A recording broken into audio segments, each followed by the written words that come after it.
السلام عليكم ورحمة الله وبركاته. بسم الله الرحمن الرحيم. الحمد لله رب العالمين، والصلاة والسلام على رسول الله محمد الأمين وعلى آله وصحبه أجمعين. وحياكم الله وبياكم أيها الإخوة والأخوات في هذا اللقاء الطيب المبارك، والذي أسأله سبحانه وتعالى أن يجعله خالصا لوجهه الكريم، اللهم آمين. ذكر عظيم جدا يسميه كثير من الناس بأنه تاج الأذكار، وهو فعلا من الأذكار العجيبة جدا، لأن محوره يدور على التوحيد. هذا الذكر بركته عظيمة، مفعوله عجيب، آثاره رائعة. رأيت ذلك في نفسي، وكذلك عند كثير ممن أعطيتهم هذا الذكر، لكن بشرط أن يكون الذكر بالوعي، باليقين، باستشعار المعاني العظيمة لهذا الذكر.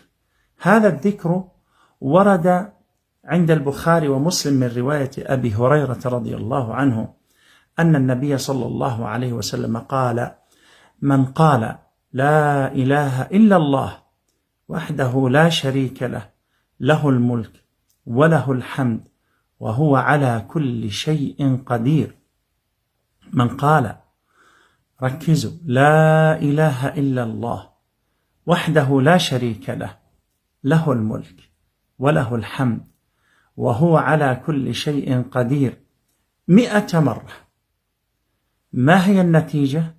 كانت له عدل 10 رقاب، وكتبت له 100 حسنة، وحطت عنه 100 سيئة، وكانت حرزا له من الشيطان يومه هذا حتى يمسي. ولم يأتي أحد بأفضل مما جاء إلا رجل عمل أكثر منه. هذا هو الحديث، وهذا هو الذكر. نركز على كانت له حرزا من الشيطان. لأجل ذلك أنا وجدت مفعول هذا الذكر العظيم في طرد وساوس الشيطان وحبائل الشيطان، بل في طرد التفكير في الذنوب للذين أدمنوا على ذنوب معينة قد صرفها الله من قلوبهم، من السحر، من العين. وهذا شيء أنا أتكلم عنه من واقع تجربتي ومن واقع تجارب كثير من الإخوة والأخوات. هذا الذكر يا إخواني الكرام، إذا أردت أن يعطيك مفعوله أو أن يعطيك مفعوله، فلا بد من فهمه ولا بد له من إدراكه. فما معنى هذا الذكر؟ خذوا هذا المعنى واستشعروه أثناء ذكركم، وسترون والله ثم والله ثم والله سترون بركته عاجلا. لا إله إلا الله. لا إله نفي، أي لا إله، أي لا معبود بحق في هذا الكون، نفي. إلا الله الإثبات. نثبت لله سبحانه وتعالى أحقية العبادة، هو الإله الحق. الآلهة المزيفة كثيرة، أخرج من قلبك كل من سوى الله. هذا معنى لا إله إلا الله. لا معبود بحق في هذا الكون إلا الله، الله هو المعبود.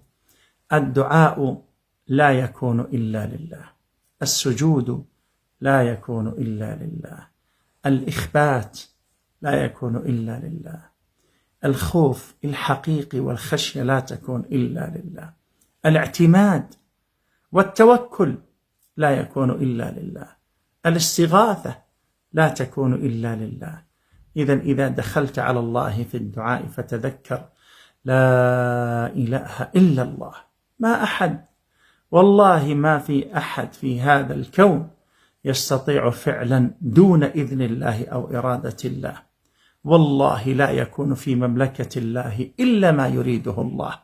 هذا معنى لا إله إلا الله وحده، حتى تخرج من قلبك كل شيء يزاحم رب العالمين. لا شريك له، لا أشرك بالله شيئا، لا أشرك مع الله لا صنما ولا حجرا ولا شجرا ولا بشرا ولا أحد. العبادة لا تكون إلا لله وحده لا شريك له. هذا التأكيد. يا رب أنا دخلت إليك بكل توحيدي لا شريك له، له الملك، الملك المطلق لله سبحانه وتعالى.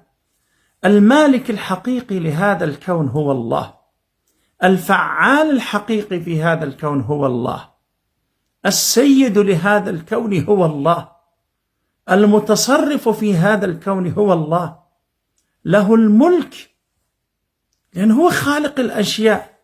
قال يا أيها الناس ضرب مثل فاستمعوا له إن الذين تدعون من دون الله لن يخلقوا ذبابا ولو اجتمعوا له وإن يسلبهم الذباب شيئا لا يستنقذوه منه ضعف الطالب والمطلوب. هذا خلق الله فأروني ماذا خلق الذين من دونه. هذا خلق الله. من كان له شيء دون الله فليأتنا به. الله سبحانه وتعالى قال له ما في السماوات وما في الأرض وما بينهما وما تحت الثرى قل اللهم مالك الملك تؤتي الملك من تشاء وتنزع الملك ممن تشاء وأنت تطلب من الله وتتذكر له الملك. قل يا مالك الملك أعطني، يا من تؤتي الملك من تشاء أعطني يا رب. أنا أشهد يا ربي أن هذا الكون بما فيه هو من ملكك أنت فأعطني يا رب. هذا معنى له الملك وله الحمد. أحمدك يا رب على ما أنعمت وأحمدك يا رب على ما أعطيت. أنا لا أشكر أحدا دون الله. الله هو المحمود، الله هو المشكور. يا رب شكري إليك وحمدي إليك في الأولى والآخرة. له الملك وله الحمد وآخرها وهو على كل شيء قدير. تذكر طلبك عند الله. ما هو طلبك؟ زواج؟ هو على كل شيء قدير. ما هو طلبك؟ وظيفة؟ هو على كل شيء قدير. ما هو طلبك؟ شفاء؟ وهو على كل شيء قدير. الشيء هذا لفظ مغرق في الإبهام. كل شيء، كل ما في هذا الكون دون الله شيء. قالوا الشيء من الذرة إلى المجرة كله شيء، وهو على كل شيء قدير صغيرا كان أو كبيرا. الجبل شيء، الأجرام شيء، السماوات شيء، شيء مخلوق. يوم نطوي السماء كطي السجل للكتب كما بدأنا أول خلق نعيده. يوم نطوي السماء كلها كطي السجل للكتب إذا وقعت الواقعة ليس لوقعتها كاذبة خافضة رافعة إذا رجت الأرض رجا وبست الجبال بسا فكانت هباء منبثا وكنتم أزواجا ثلاثة إلى نهاية الآيات. الله وهو على كل شيء قدير. يعني طلبي سهل سهل هين على الله وهو على كل شيء قدير. لأجل ذلك لماذا أنا قلت إنه بركة هذا الذكر إنه ينزع اليأس من قلبك نزع، يصرف القنوط منك صرفا، يصرف كل الأمراض النفسية، الهم والغم والحزن. أساس الأمراض النفسية الهم والغم والحزن. الحزن على ما مضى تفتح لك الدفاتر، الغم أنت فيه الشيطان يقول لك مصيبتك لن تجد لها حلا. الهم أنت بخير لكنك خايف على مستقبلك. فالله سبحانه وتعالى بين لك في هذا الذكر على لسان نبيه أنه على كل شيء قدير، وليس في ملك الله من ليس إلى الله، كله لله. نحن حينما نصاب بمصيبة ماذا نقول؟ إنا لله وإنا إليه راجعون. منه المبتدأ وإليه المنتهى سبحانه وتعالى.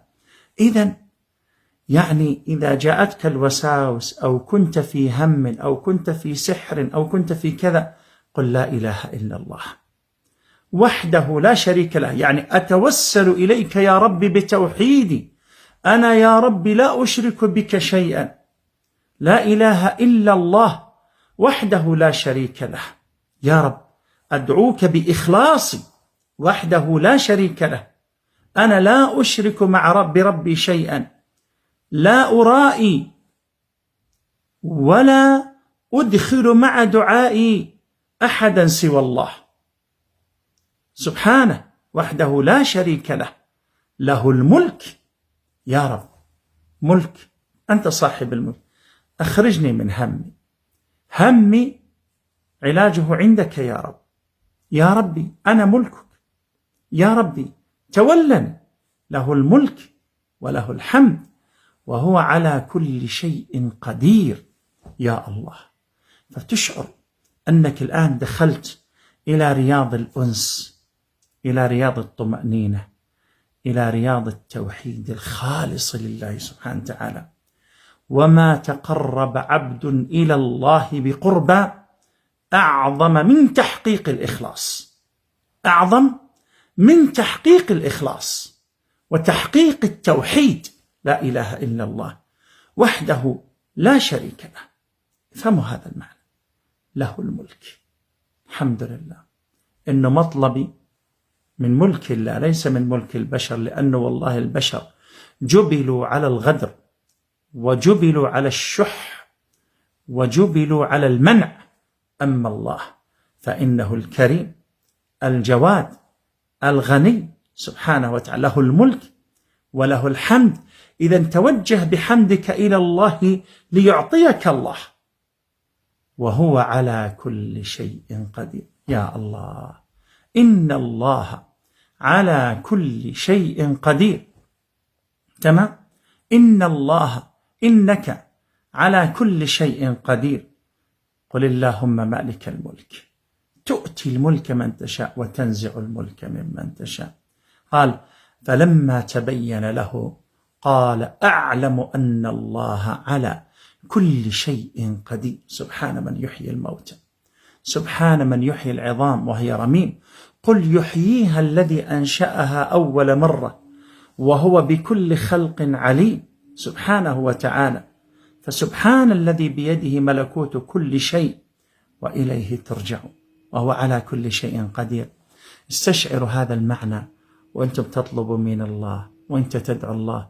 والله ثم والله لو كانت عليك جبال من الهموم والوساوس والإحباط والقلق، وكنت تأخذ حبوب الاكتئاب وتنام مهموم تقوم مهموم، لكن يا أخواني ليه ما نستفيد إحنا من الذكر؟ تعرفون لما؟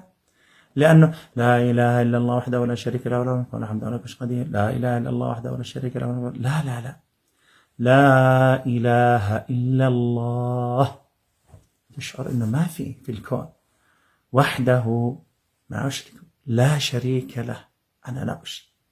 يا الله وحده لا شريك له، له الملك كل الملك، أنا والدي الجبال السماوات الطلب اللي أنا بدي إياه، نعم، وله الحمد لا يحمد إلا الله وهو على كل شيء قدير. مظلة يا رب، مظلة، وهو على كل شيء قدير.